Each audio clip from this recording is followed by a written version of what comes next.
They continued on their way, rejoining the gravel road leading out of Troll Creek.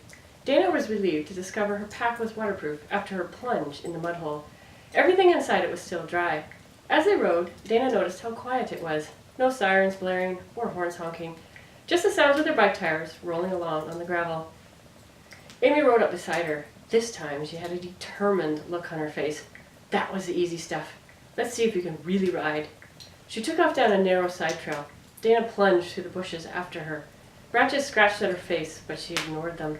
She was not going to let Amy out of her sight.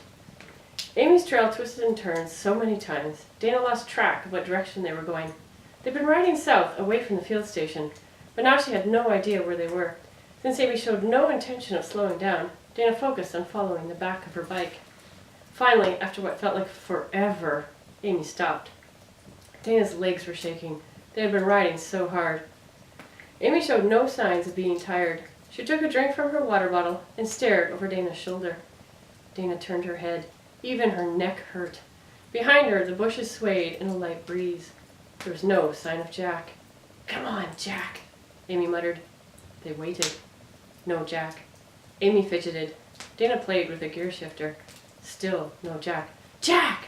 Amy swung her bike around and rode back through the trees. Dana tucked in behind her. The bike wobbled as her legs protested at riding again. Amy backtracked her route. It didn't take long to find Jack. He was sitting on a rock in the middle of a small clearing. "What?"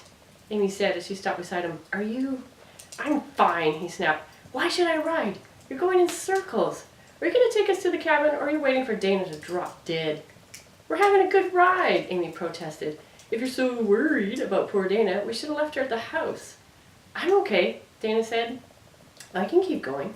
She ignored the throbbing pain in her legs. "No, you can't," Jack said. "Amy, we have to stop. You told Dad you'd take it easy on her." "I am." "No, you're not." "What are you talking about?" Dana interrupted. "Nothing." There was a pause. Jack glared at Amy. "Dad says we have to be nice to you," Amy said. "He feels sorry for you because you got in a fight at school. He says you got kicked out." He said what?" Dana gaped at Amy. I did not." Amy crossed her arms. "He said they told you not to come back. That's kicked out." I didn't get kicked out. That's not what happened." "Did you really break a girl's nose?" Jack asked. "I'm not telling you." Dana's hands were sweaty. Amy got off her bike and stood in front of Dana. "You want to fight?" "No!" Dana shook her head. "I don't want to fight you." "Amy, stop it," Jack said. "Dana, Dad says you punched that girl." "She deserved it." Jack looked shocked. "She told you she's a loser," Amy said. Dana's stomach twisted in a knot. "No, you don't understand. That's not what happened." Dana bit her lip as the memory of that day flooded her mind.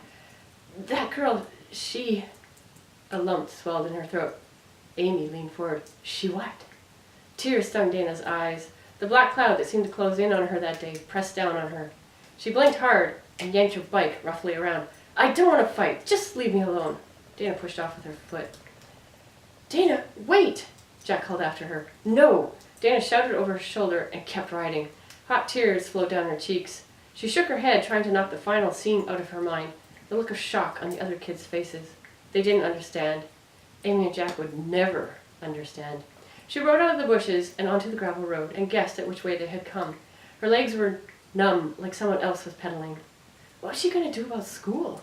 Her mom said she didn't blame her, but what about Steve? How dare he tell Amy and Jack about the fight? Dana jumped her bike over a rock and slammed the wheels back on the ground. Steve. That's all her mom talked about now. That and the upcoming wedding. How could she marry him? Why couldn't it just be the two of them, like it always was? She pedaled as hard as she could, not paying attention to where she was going. Every rock became a target, every pothole an opportunity to jar the bike. Maybe if it broke, it would break through this craziness and she'd be back in her old life.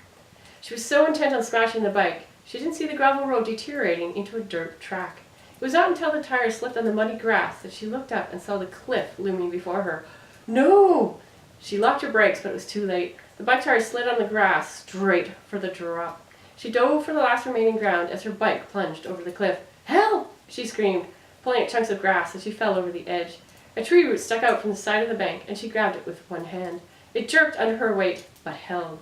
Above her was a muddy overhang, and below her a steep drop. Her bike was dangling, caught in a cluster of thick bushes 30 feet below. Through the branches, she could just see the large boulders on the rocky ground at the bottom. "Jack! Amy!" No answer. "Is anybody there?" Dana clutched the root with both hands. "Help!" A bird chirped in the distance. A cold breeze swept across Dana's face.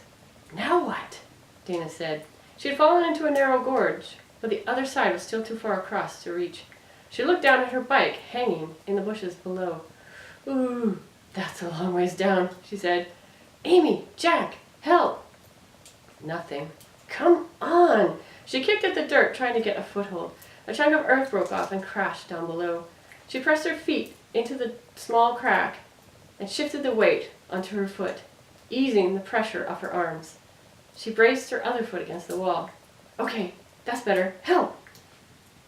A low rumble sounded in the distance, and the sky darkened as gray clouds blotted out the sun. Dana held the root tight. Her breath came out in rasps. The overhang loomed above her. No Jack, no Amy, no help. Dana was trapped.